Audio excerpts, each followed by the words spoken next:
Welcome to another edition of the Postgame Wrap. I'm Jared Johnson, and Texas Tech dropped the Liberty Bowl to Arkansas 39-26 Friday night. It didn't feel like the game was even as close as that. Arkansas jumped out to a 21-3 lead in the first quarter, and Tech came back and made it close in the second quarter, but Arkansas was able to get a field goal just before the half and then really ran away from it and ran away from the Red Raiders. And both teams looked very different. Texas Tech was without several of its star players. Obviously, running back Taj Brooks, starting quarterback Baron Morton, Josh Kelly, its leading receiver. Several guys. But the defense was mostly played. Braylon Lux, Tech's best corner, did opt out of the game, and that was huge because Tech's defense and its secondary just really struggled. And there's a big drop down. Really, after Lux and Horn, there hasn't been a corner who has shown an ability to play very well for Texas Tech this season. That's just the bottom line. And Arkansas took full advantage of that. Taylor Green, their quarterback, had a great game. He was the player of the game. Louisville, Texas native, by the way. But he looked head and shoulders better than pretty much everybody else on the field.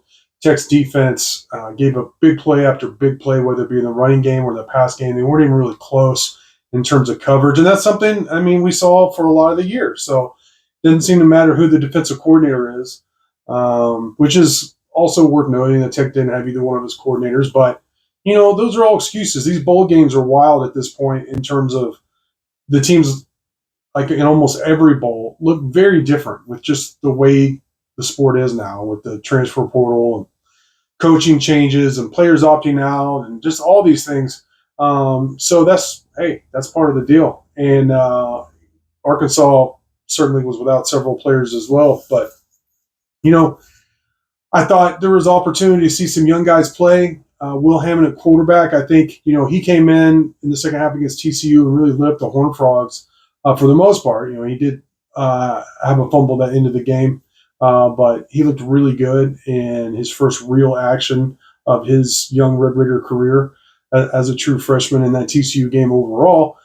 He didn't look as good against Arkansas. Bottom line, Arkansas was missing some guys on defense too, but just some of his throws, just the deep balls didn't seem to really have a lot on him. He was short or off on some of those. He threw a couple of picks.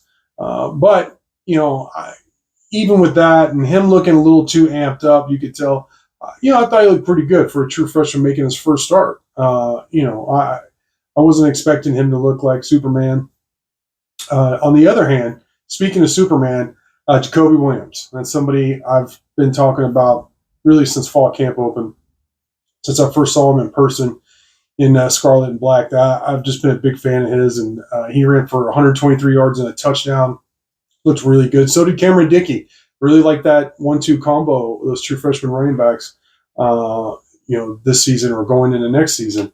Obviously, help is on the way in the running back room as well. And then with Cameron Valdez, hopefully returning from injury. So that was a bright spot, though. Jacoby Williams, Cam Dickey, they looked really good. Caleb Douglas, he made some good plays, but he also had some drops. Jalen Conyers in his final game as a Red Raider did some good things, had a touchdown. Coy Aiken also had a touchdown. So there were some good things there.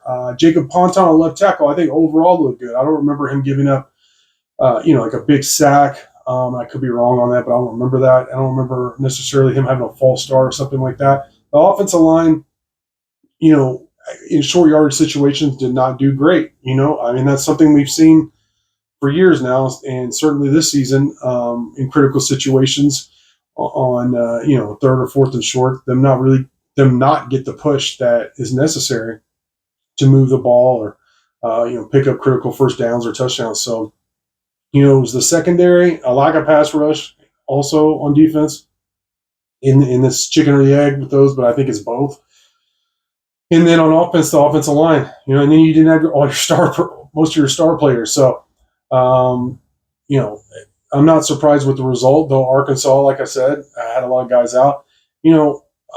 We didn't really, inside the Red Raiders, hype this game up a lot because I don't know how Like, I wanted to see the game. I want to see the young players, but I think it's worth questioning how significant these bowl games or not they are.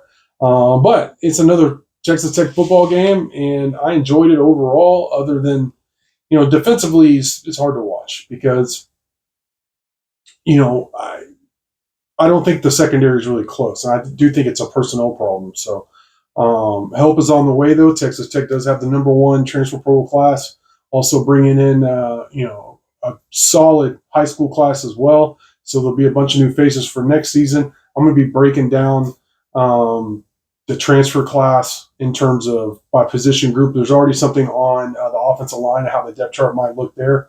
I think Jacob Ponton might put make things difficult at left tackle for the coaches next year, with him competing possibly with some of these transfers. So that's something to watch. But I'll be breaking down the transfer class by position group, but also individual players as well. So look for that on Inside the Red Raiders. But for now, I want to thank you for watching, and until next time.